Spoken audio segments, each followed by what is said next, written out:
Qué gran momento para sumergirse en una nueva inmersión profunda. Bienvenidos a este análisis a fondo. Hola, un placer estar aquí de nuevo.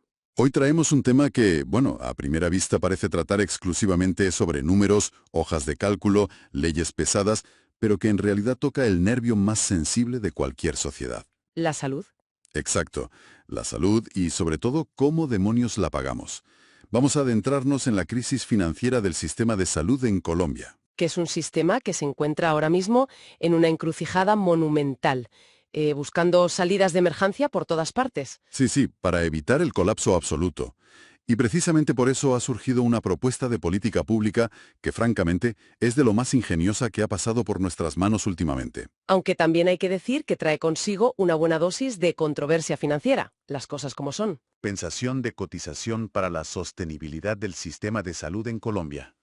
Un texto muy completo. Muy completo.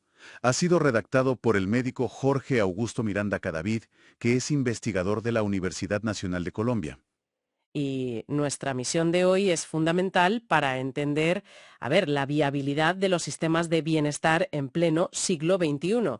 Estoy lista para que entremos en materia. Perfecto. Porque, ojo, no nos vamos a limitar a enumerar los problemas estructurales de financiación del sistema de salud colombiano, que ya de por sí son profundos y, bastante complejos. Claro, eso sería quedarnos en la superficie. Eso es. El verdadero objetivo es analizar al milímetro esta solución que plantea el documento, una propuesta que hace algo poco habitual, que es mezclar el derecho universal a la seguridad social con una auténtica obra de ingeniería fiscal vinculada al IVA. Al impuesto sobre las ventas. Exactamente.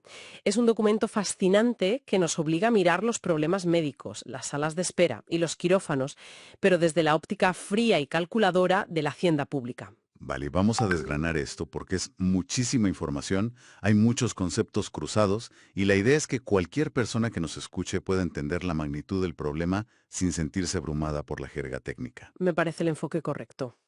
Empecemos por el principio, por el diagnóstico básico. El sistema de salud colombiano, como muchos otros, tiene varias vías de financiación. Por un lado están las cotizaciones puras y duras de los trabajadores. Lo que allí se llama el régimen contributivo. Eso es. Y por otro, las transferencias fiscales del Estado, junto con unos mecanismos de subsidios para quienes no pueden pagar. Todo esto lo administra una entidad central. Ladres. Exacto. Pero para no liarnos con siglas durante todo el análisis, la llamaremos simplemente el gran administrador de los recursos de salud. La regla general es que el aporte obligatorio es del 12,5% del salario base del trabajador. Una regla que en teoría suena perfecta. Quien más gana, más aporta al bote común. Suena impecable sobre el papel, desde luego. Pero claro, la teoría choca de frente con la realidad contable de la calle. Y aquí es donde los datos del documento son, absolutamente demoledores. Son de traca. Sí, porque en la práctica el diseño de este sistema presupone que el salario declarado en una nómina refleja fielmente la capacidad económica real de ese trabajador. Pero los números dicen otra cosa muy distinta. Completamente distinta.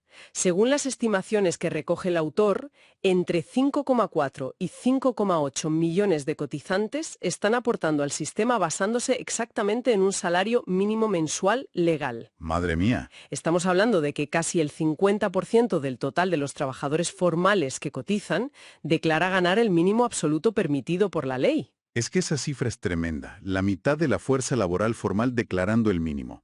Para ilustrarlo de una forma más gráfica, imaginemos que un grupo inmenso de personas va a cenar a un restaurante estupendo. Me gusta esta analogía. Piden varios entrantes, platos principales, postres, café, copa, pero a la hora de pedir la cuenta, casi la mitad de los comensales juran y perjuran que solo han tomado un vaso de agua del grifo y un trozo de pan. Todo con la intención de pagar lo mínimo posible, claro. Exacto. Al final, ¿quién asume el coste de ese banquete? Pues o bien el resto de los comensales a los que les toca poner más dinero de su bolsillo, o el propio restaurante. Que acaba yendo a la quiebra. Inevitablemente. Esto es exactamente lo que el documento define como una subcotización estructural. No es que la gente no gane dinero, es que la base sobre la que declaran está artificialmente hundida. Lo fascinante aquí es cómo el diseño entero del sistema institucional presupone una honestidad total y una transparencia absoluta en la declaración de ingresos de las empresas y los trabajadores. Una presunción muy optimista. demasiado optimista. Y cuando esa presunción falla a una escala tan masiva, la brecha que se abre genera un colapso sistémico. Porque, ojo, no estamos hablando de un puñado de personas intentando ahorrarse unos pesos. No, no. Estamos hablando de casi 6 millones de cotizantes. Hagamos las matemáticas. Vamos a redondear un poco los números para que sean fáciles de seguir, proyectando las cifras hacia el año de implementación de la propuesta, el año actual, el 2026. Perfecto. Bajemos a los datos concretos. De forma conservadora, el salario mínimo mensual en 2026 se sitúa en algo más de 1.750.000 pesos colombianos. Así es. Si a eso le aplicamos el 12,5% obligatorio para la cotización en salud, nos da unos 220.000 pesos al mes aproximadamente. ¿Qué al año vendrían a ser? Es decir, al año, ese trabajador aporta al sistema en torno a 2.600.000 pesos. Hasta ahí, todo legal, todo registrado en los ordenadores. Exacto. Pero el doctor Miranda Cadavid aplica una corrección reveladora en su análisis. Según los estudios cruzados, la capacidad contributiva real promedio de ese inmenso grupo de personas no es de un solo salario mínimo. Claro, el nivel de vida no cuadra. No cuadra en absoluto. La realidad económica, basada en patrones de consumo y datos agregados, demuestra que debería ser equivalente a 1,7 salarios mínimos. O sea, casi el doble. Casi. Si se cotizara sobre esa capacidad económica real y no la ficticia, la base de cotización saltaría a casi 3 millones de pesos mensuales y, por tanto, la aportación anual a la salud pasaría a ser de unos 4,5 millones de pesos. Y ahí, justo ahí, es donde aparece el inmenso agujero negro del sistema. Un agujero monumental. La diferencia entre lo que se está aportando realmente y lo que se debería aportar según la capacidad real es de casi 2.700.000 pesos anuales. Por cada trabajador. Por cada uno de esos trabajadores subcotizados.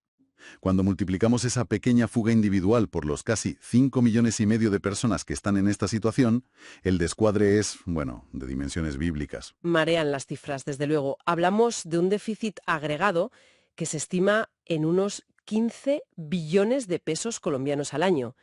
15 billones. Es difícil hasta de imaginar. Para poner esto en perspectiva y entender la gravedad, este montante representa aproximadamente entre el 12 y el 15% de todo el gasto anual del sistema de salud en el país. Una barbaridad. Equivale a casi 2 puntos enteros de la prima que el sistema reconoce por cada afiliado para su atención durante el año. Es una fuga de capital masiva, completamente invisible en el papel formal de las nóminas. Pero devastadora cuando se revisan los libros contables de la sanidad pública y privada. Entonces, ¿qué significa todo esto? Las consecuencias prácticas. Eso es. Porque hablar de 15 billones de pesos, de elasticidades y de porcentajes macroeconómicos puede resultar muy frío, casi abstracto para quien nos escucha. Sí, parece un problema de despachos. Pero la falta de ese dinero tiene un impacto directo en la calle.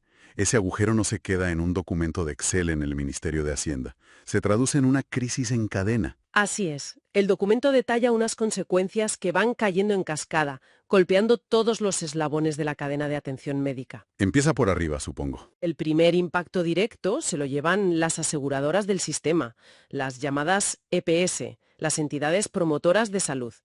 Al faltar esos 15 billones anuales en la bolsa común, hay una insuficiencia directa para cubrir los gastos de los pacientes. La famosa insuficiencia de la UPC, la unidad de pago por capitación. Exacto. Estas aseguradoras no reciben el dinero suficiente por parte del Estado para cubrir los riesgos reales de la población. ¿Y qué pasa entonces? Que cierran el grifo. Que irremediablemente empiezan a retrasar los pagos a quienes realmente están prestando el servicio médico de base. Claro, y eso nos lleva de cabeza al segundo eslabón, que es la crisis de liquidez hospitalaria. Porque si las aseguradoras no pagan a tiempo sus facturas, las clínicas privadas y los hospitales públicos se quedan sin flujo de caja inmediato. Es un efecto dominó de manual. Imaginemos un hospital que tiene que comprar jeringuillas, mantener las máquinas de rayos X y pagar la luz, pero lleva meses sin cobrar lo que le deben. De repente, el dinero no llega. Y el golpe más duro se lo lleva el propio talento humano en salud. Totalmente. Médicos, enfermeras, técnicos de laboratorio, personal de limpieza, todos sufren las consecuencias de un sistema que simplemente no tiene liquidez para pagarles sus nóminas y honorarios a final de mes. Y el último eslabón, indudablemente el más vulnerable en toda esta cadena, es el propio paciente. Al final, siempre lo paga el ciudadano. Ese déficit financiero, esos 15 billones que faltan en las cuentas macroeconómicas, se manifiestan físicamente en las salas de espera. Como lo ilustra el documento. El documento del doctor Miranda recoge cómo esta falta de dinero genera un deterioro evidente en el acceso y en la calidad del servicio. Demoras interminables para que te asignen una simple cita con un especialista. Meses de espera. Escasez crónica de medicamentos básicos en las farmacias de los hospitales y una saturación generalizada en las urgencias. A nivel macro, la pérdida de sostenibilidad del sistema crea unos subsidios implícitos que son completamente regresivos. Es decir, que quienes están declarando sus ingresos reales y aportando lo que les toca rigurosamente, terminan subsidiando y pagando la parte de quienes esconden su verdadera capacidad de pago, Es una injusticia estructural tremenda. que aumenta la dependencia de los presupuestos generales del Estado y acerca a todo el sistema a un riesgo real de quiebra. Es un panorama francamente desolador. Pero bueno, a ver, no todos son malas noticias.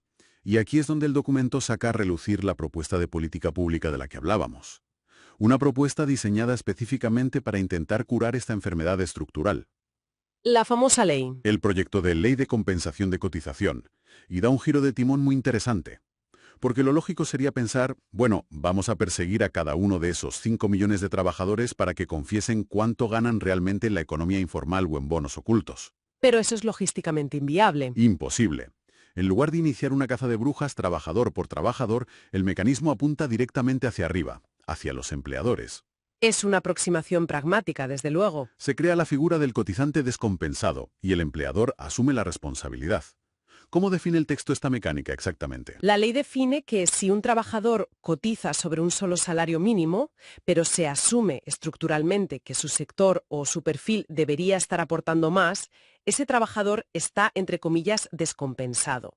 Ya. La solución pasa por crear un aporte compensatorio. Se le dice a la empresa empleadora que tiene la obligación legal de cubrir financieramente esa diferencia entre lo que declara la nómina y lo que la ley marca como un umbral de sostenibilidad contributiva. Y sobre ese umbral el texto no se anda por las ramas. Establece un suelo claro, no lo deja a la interpretación. Es muy específico. Menciona que este mínimo estructural para garantizar que el sistema de salud sobreviva no podría ser inferior a 1,5 salarios mínimos legales vigentes durante los primeros 5 años de aplicación de la norma. Aunque hay otra parte del análisis donde incluso se sugiere que el objetivo estructural a largo plazo debería ser llegar a 1,6 salarios mínimos. Sí. Ese sería el horizonte ideal según el autor. En la práctica, se está asumiendo por ley un suelo de cotización más alto, independientemente de lo que diga el papel de la nómina básica del empleado. Pero pensemos en las implicaciones reales de esto en la economía diaria.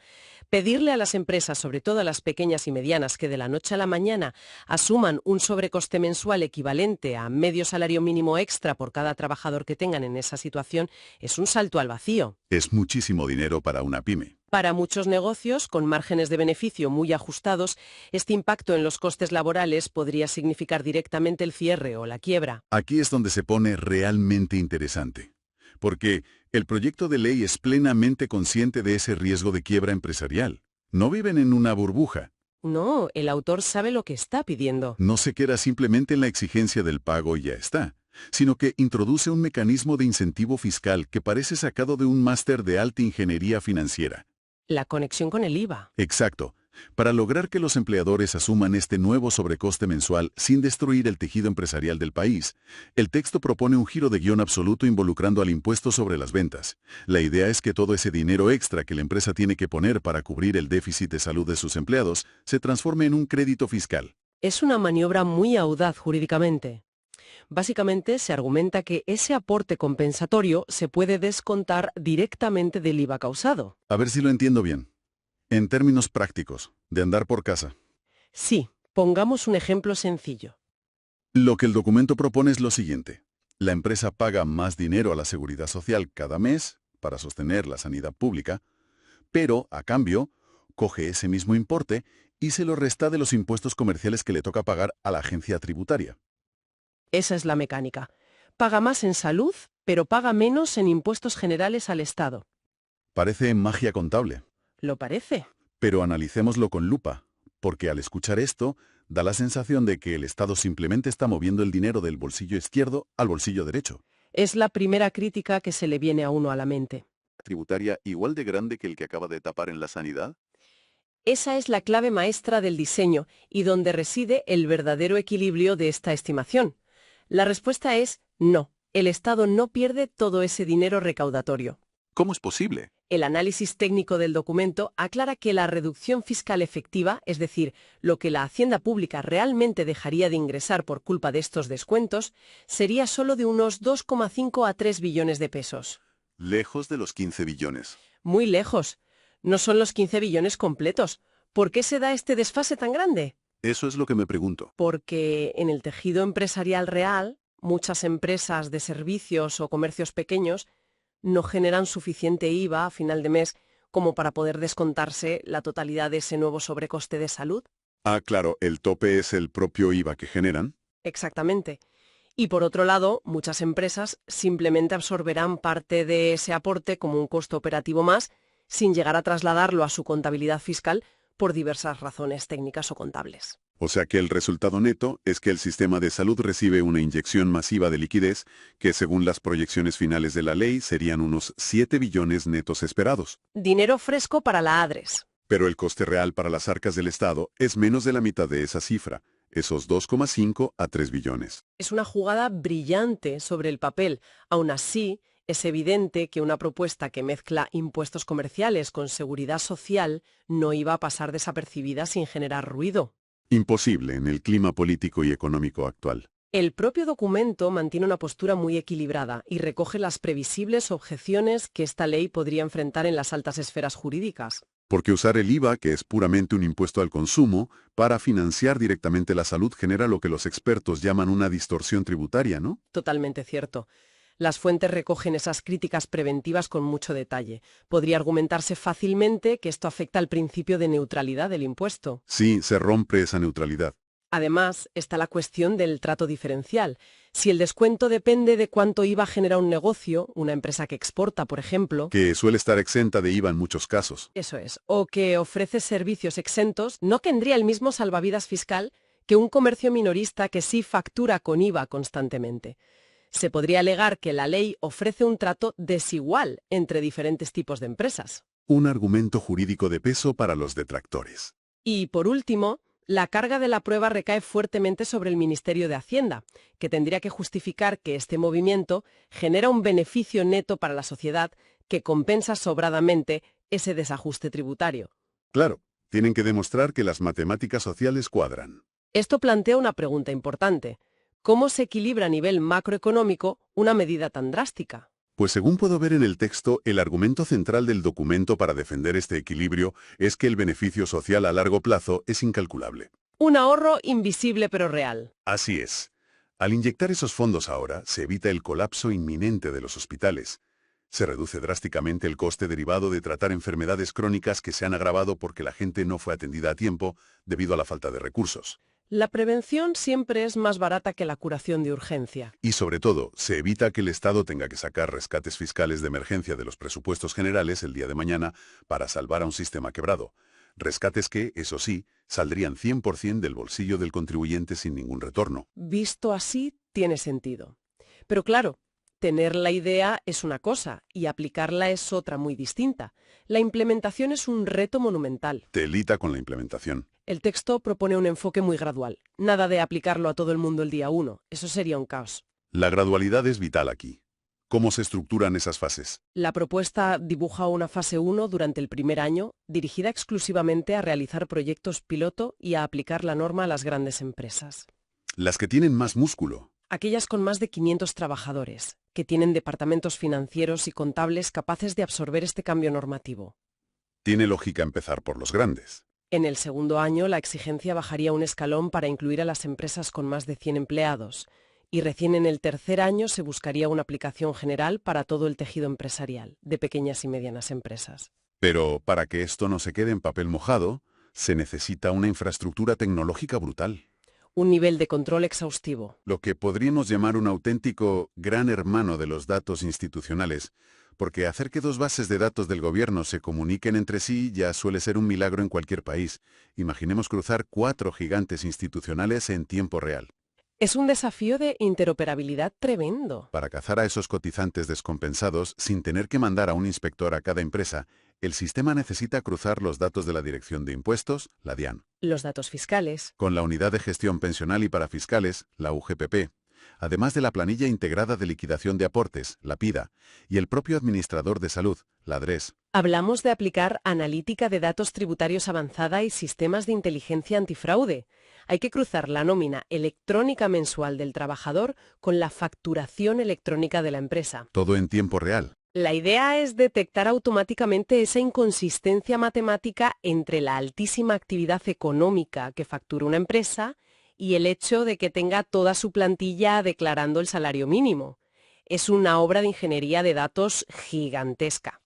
Y el texto incluye un sistema de castigos bastante severo, porque siempre habrá quien intente buscarle las cosquillas al sistema. Siempre los hay. Para quienes decidan ignorar la ley, ocultar datos o intentar burlar el sistema informático, las sanciones tienen un claro espíritu disuasorio.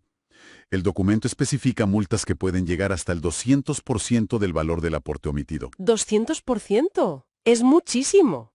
Es decir, si una empresa intenta ahorrarse fraudulentamente 10 millones de pesos falseando la nómina o las horas, la multa le puede costar 20 millones adicionales, además de los intereses de demora. Es una advertencia muy seria para evitar la tentación de hacer trampas desde el principio.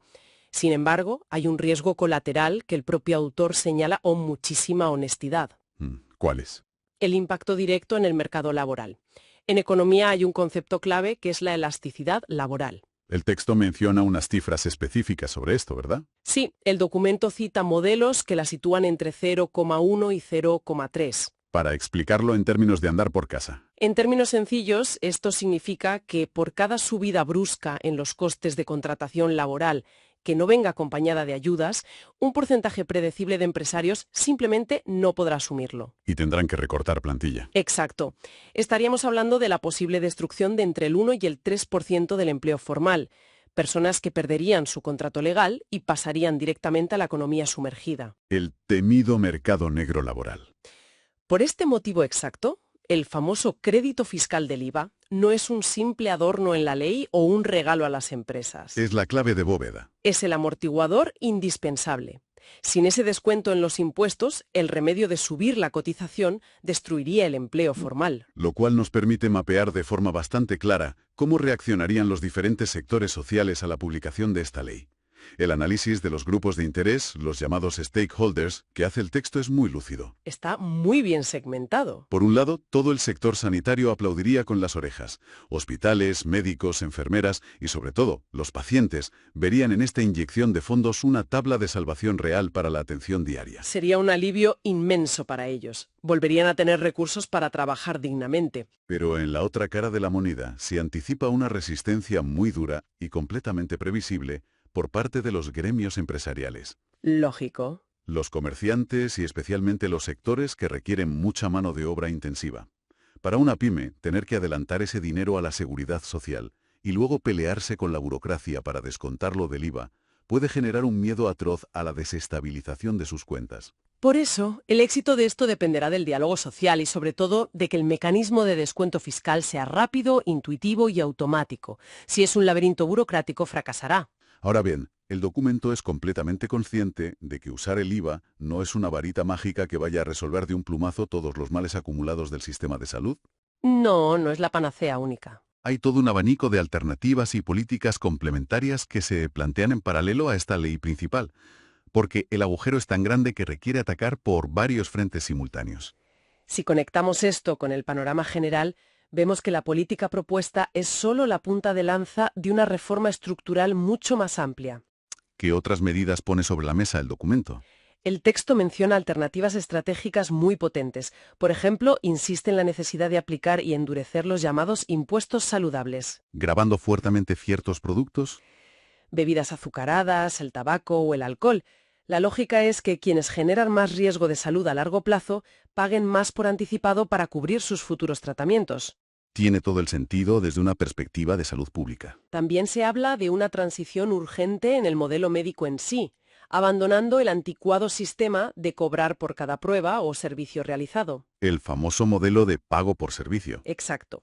Se busca avanzar hacia un modelo de pago basado en el valor, en los resultados clínicos y en la curación real del paciente. A esto se le suma la recomendación de ejercer un control férreo del gasto mediante compras centralizadas de medicamentos a nivel nacional. Para ganar verdadero poder de negociación frente a las grandes farmacéuticas. Fundamental.